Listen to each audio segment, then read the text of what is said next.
So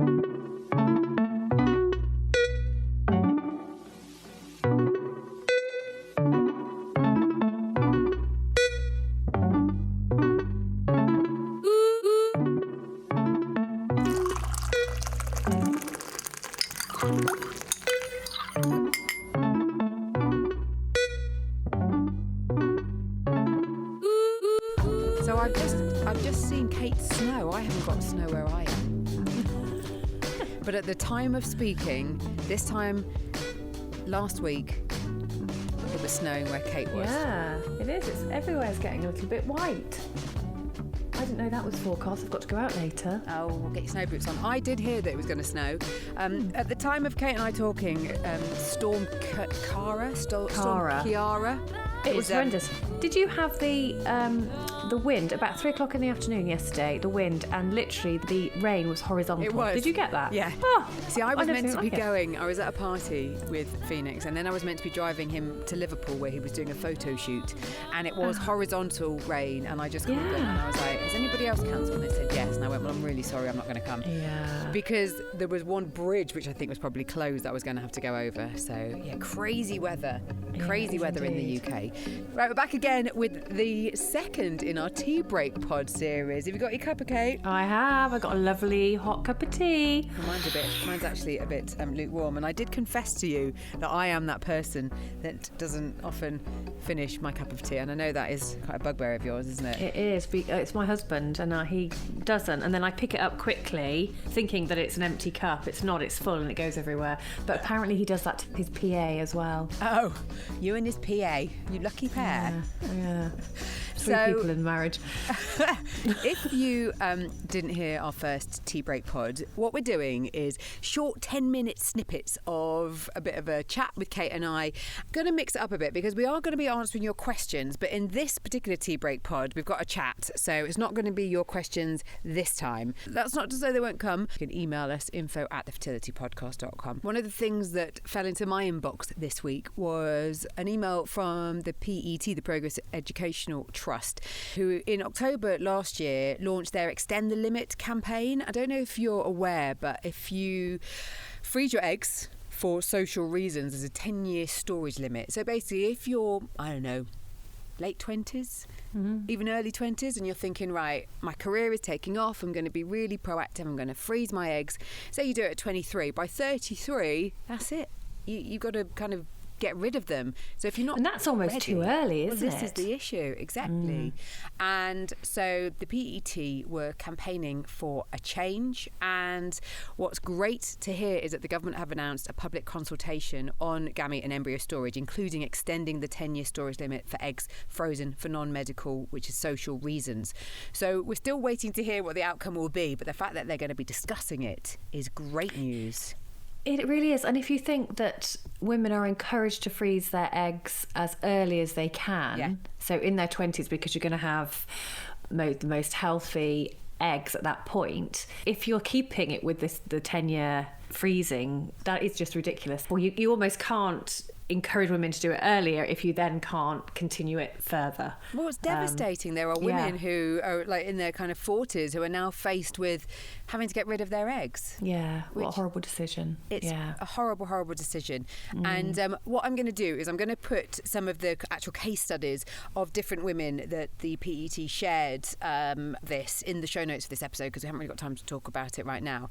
Because we want to share a chat we had with a lady called Laura Hardman, who had been in touch with us in our closed Facebook group, because she had lobbied her CCG in terms of the postcode lottery. And if you're listening outside the UK, the postcode lottery is the issue that we have here about where in the country you live determines whether or not you are eligible for NHS funding.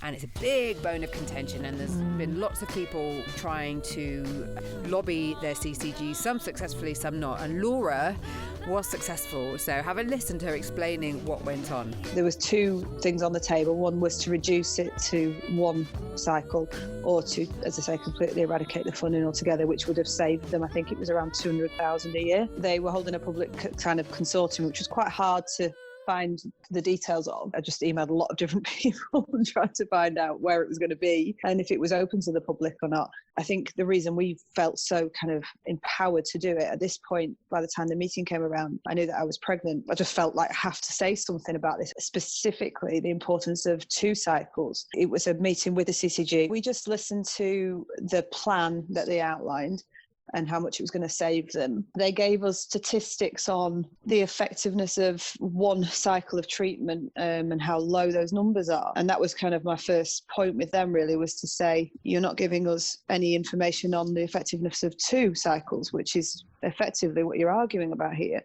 which is really important because in 1 cycle, it's very hit and miss. Everybody's bodies react differently to the IVF stimulants. And so, yes, it's going to be fairly low. Where's the statistics on 2 or 3 cycles? Because obviously the NICE guidelines are still 3 cycles. They didn't have that information. They were really keen to be open about our experience about it. And in fact, they actually wanted us to record a video, which we did with them, about our specific experience. One of the points that we made was that 200,000 in a trust that, their budget is really huge is not that much of a saving. The uptake of IVF in Stockport was quite low. I think it was about 156 or something. I remember thinking, gosh, that's not that many people who have actually done it. And the point that we were all making was that there are other ways that, effectively it's about cost saving, and I do completely sympathise with that. But being in Stockport Authority and having been treated at Stepping Hill Hospital for other reasons, I see a lot of kind of monetary waste, a lot of unnecessary appointments for things. So I said, why are you not focusing more on actually cleaning up the system in general, rather than taking away a lifeline for infertile couples?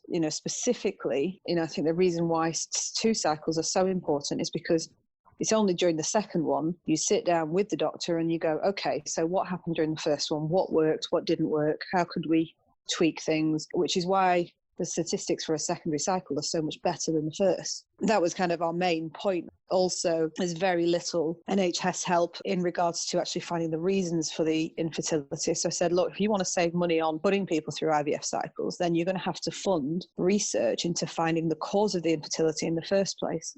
Because I think there are quite a few cases where people didn't necessarily need the IVF, but doctors are quite quick nowadays to send you to IVF because there's no funding for the tests to find the cause of the root cause of the infertility. Kate's nodding profusely. Yeah, I'm nodding because, I get on my soapbox quite a lot about this push into IVF in the kind of the thoughts that IVF will fix it. And actually, I think there's so much that we don't do and we don't look at, which we really could and we really should. I'm hoping that will change in time.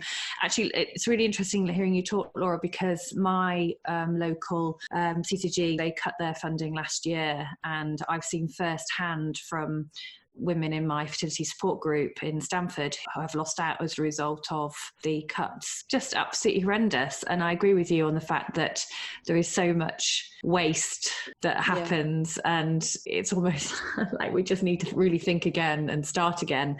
And it's weighing up which needs that most. You were campaigning for it because it was very close to your heart, and there'll be something else, maybe, I don't know, a condition like cardiology, for example, that can be very close to somebody else's heart, and that literally you give to one, you're taking away from the other. It shouldn't have to be like that. In our particular circumstance, I've had 5 miscarriages, and this was our last funded attempt, and therefore was going to be our last attempt. In general, we'd mentally, physically had enough of it all. And it was purely last chance saloon kind of thing with my recurrent miscarriage clinic, who said, look, do you want to try steroids for your last cycle? I mean, there's nothing showing any reason why you would need them or why it would improve things, because I paid to have the NK cells test done, and that was all fine. And immediately that was the answer.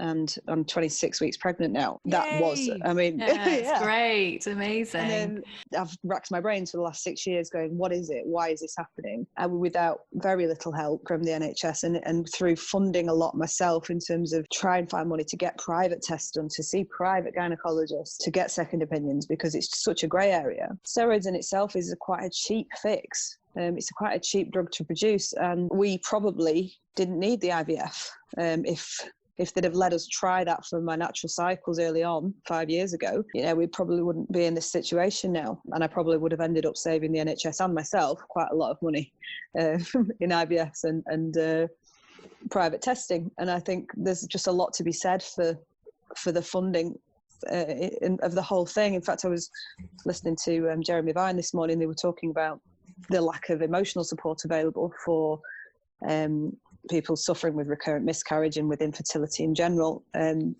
that there's very little places to go to get that kind of emotional support or grief support. And I think, on every level in the infertility game, we are losing out and we're suffering, and there's very few places that we can turn to. What Natalie does, and that's why we have to keep kind of talking about this issue.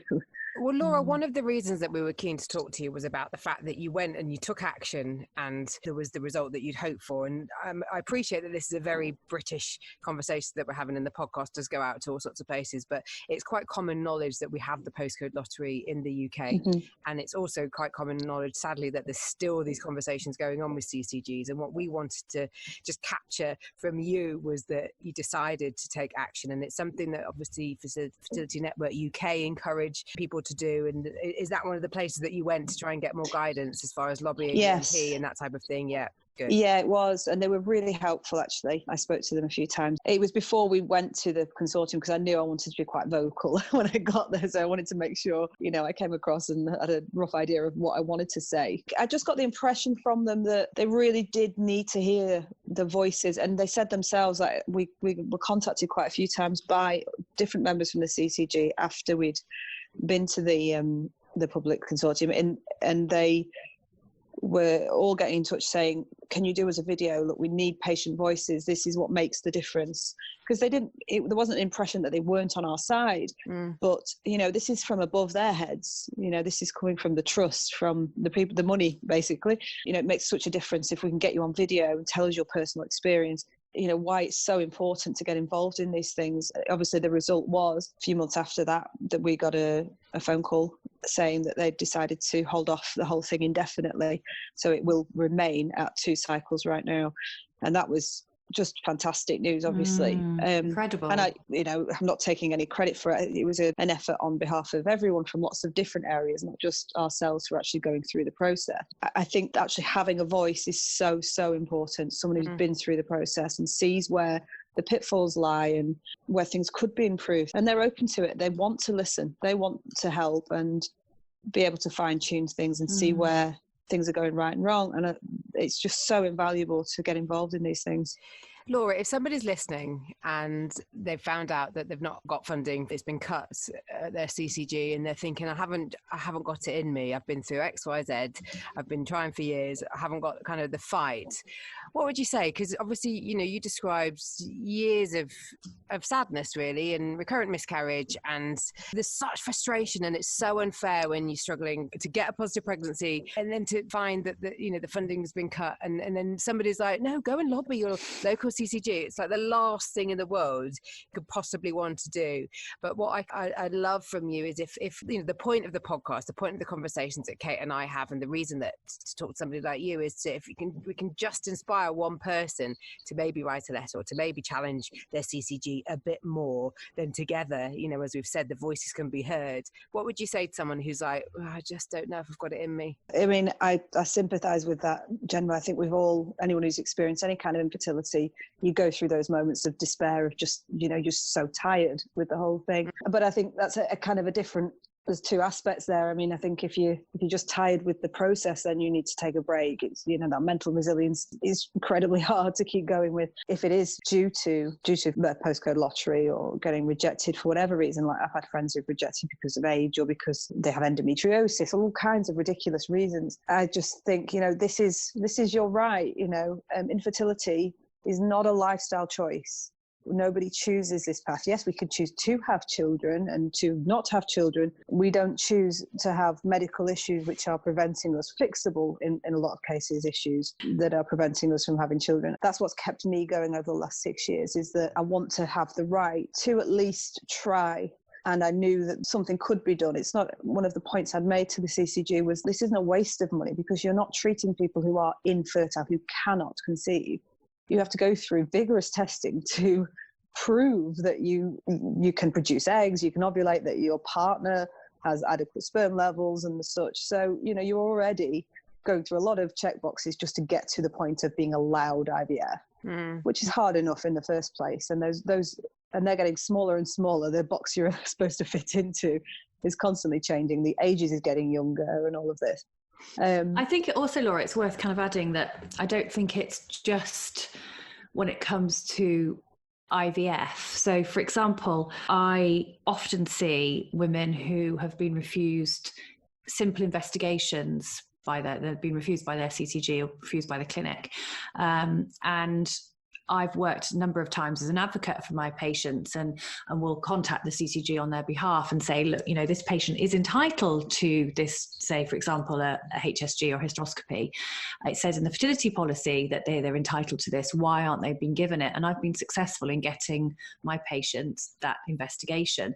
So I think it's all about, isn't it, taking ownership for your fertility, whether it is for IVF or whether it's for the simpler secondary care type of investigations that should be given. It's really it's knowing what you're entitled to, taking the time to do that research and feeling empowered to take ownership and to ask for what you want. Yeah, I think that's part of the problem. It's not just the postcode lottery. There's a general kind of medical lottery about what you're entitled to from your GP for the basic testing upwards.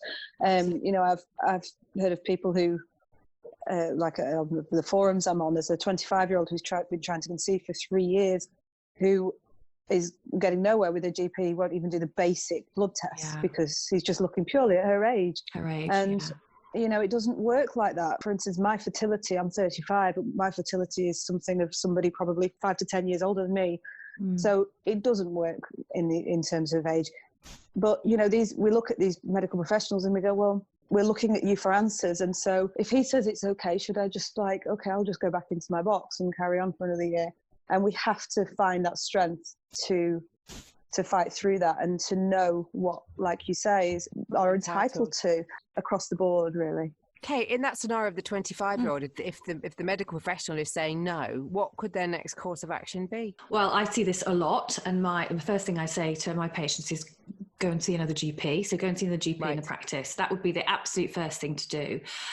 If they still have no luck after that, then I would say that they need to contact their CCG or their primary care trust and say, look, I'm struggling I'm not getting any further than my GP. I need to start these investigations. I have a right. After a year, 335 of trying, then you are entitled to the investigations regardless of your age. Thank you, Laura, so much for doing what you did, for telling me that you did what you did. Amazing. Talking about what you did.